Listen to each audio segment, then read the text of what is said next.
आपको बता दें कि बिहार से इस वक्त की एक बड़ी खबर सामने आ रही है। चिराग पासवान ने कायराना हरकत का करारा जवाब दिया है और उन्होंने पीएम नरेंद्र मोदी से पाकिस्तान की बर्बादी पर बड़ी बात की है। साथ ही साथ उन्होंने कहा है कि मैं अपनी सरकार की ओर से ये आग्रह करता हूं कि पाकिस्तान का दाना पानी सब बंद किया जाए। और साथ ही साथ उन्होंने ये भी कहा कि इस कायराना हरकत के लिए पाकिस्तान को जितना दोष दिया जाए उतना कम है। नमस्कार, आप देख रहे हैं आप तक न्यूज। आइए खबर को विस्तार से जानते हैं।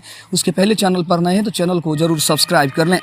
बता दें कि चिराग पासवान ने कहा है इस कायराना हरकत का करारा जवाब जरूर दिया जाएगा और इस दुख की घड़ी में मैं उन परिवारों के साथ हूं जिन्होंने अपने परिजनों को खोया है।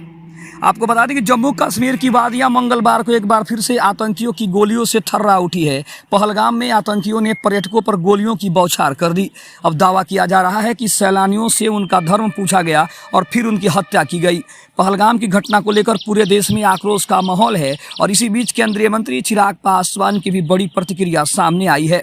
चिराग पासवान ने कहा है कि कश्मीर के पहलगाम में हुई घटना की जितनी निंदा की जाए उतनी कम है। यह एक ऐसी कायराना हरकत है जिससे आतंकवादियों ने देश में दहशत का माहौल पैदा करने की नाकामयाब कोशिश की है। उन्होंने कहा कि मैं अपनी और अपनी सरकार की ओर से यह विश्वास दिलाता हूं कि जितने भी लोग इस हमले में दोषी हैं किसी को भी बख्शा नहीं जाएगा और इस कड़ी से कड़ी कार्रवाई इसके ऊपर की जाएगी। उन्होंने कहा कि आज इस दुख की घड़ी में मैं उन परिवारों के साथ खड़ा हूं जिन्होंने अपने परिजनों को खो दिया है और इस कायराना हरकत का करारा जवाब दिया जाएगा। इसके साथ ही चिराग पासवान ने पहलगाम आतंकी हमले में बिहार के रहने वाले इंटेलिजेंस ब्यूरो यानी आईबी के अधिकारी की हत्या पर भी दुख जताया है। उन्होंने अपने सोशल मीडिया अकाउंट एक्स पर पोस्ट करके लिखा है कि रोहतास बिहार के सपूत और इंटेलिजेंस ब्यूरो आईबी के अधिकारी मनीष रंजन की पहलगाम में हुई आतंकी हमले में निर्मम हत्या की खबर से हृदय बेहद व्यथित है। वे अपने परिवार के साथ छुट्टियों पर थे और आतंक ने हमसे एक अफसर ही नहीं बल्कि एक बेटा, एक पिता और एक पति भी छीन लिया। केंद्रीय मंत्री ने आगे लिखा कि ईश्वर से प्रार्थना है कि वह उनके परिवारों को यह अपार दुख सहने की शक्ति दें। राष्ट्र उनकी सेवा और समृद्धि को सत सत नमन करता है और इस कठिन घड़ी में उनके परिवार के साथ पूरी मजबूती से खड़ा है।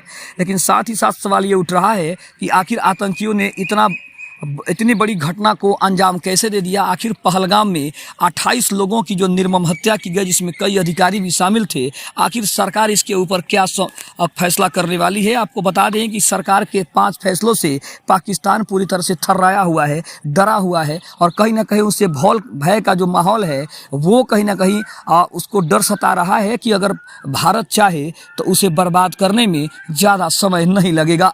लेकिन जिस तरह से घटना हुई है ये निंदनीय घटना की चारों तरफ जिस तरह से कहीं ना कहीं इसके ऊपर प्रतिक्रिया आ रही है, हर देश इसके ऊपर अपनी अपनी प्रतिक्रिया दे रहे हैं। लेकिन प्रधानमंत्री नरेंद्र मोदी के 5 फैसलों से जिसमें सबसे बड़ा फैसला सिंधु जल परियोजना था जो लगभग 1961 के आसपास में ये समझौता हुआ था, उस समझौते को कहीं ना कहीं मोदी सरकार ने पूरी तरह से निरस्त कर दिया है जिससे पाकिस्तान काफ़ी भय में है। लेकिन लोगों का कहना है कि सिर्फ पानी बंद करने से पाकिस्तान का कहीं ना कहीं दुख उतना हम नहीं पहुंचा पाएंगे। इसके लिए पाकिस्तान का दाना पानी सब बंद करना पड़ेगा, उसकी सांसें बंद करनी पड़ेगी, उसकी हवा बंद करनी पड़ेगी, तभी जाकर हम पाकिस्तान को करारा जवाब दे सकते हैं। जिसके ऊपर अब चिराग पासवान ने भी अपनी प्रतिक्रिया दी है और अब मोदी सरकार को देखना है कि आखिर मोदी सरकार का इसके ऊपर कौन सा बड़ा फैसला आता है।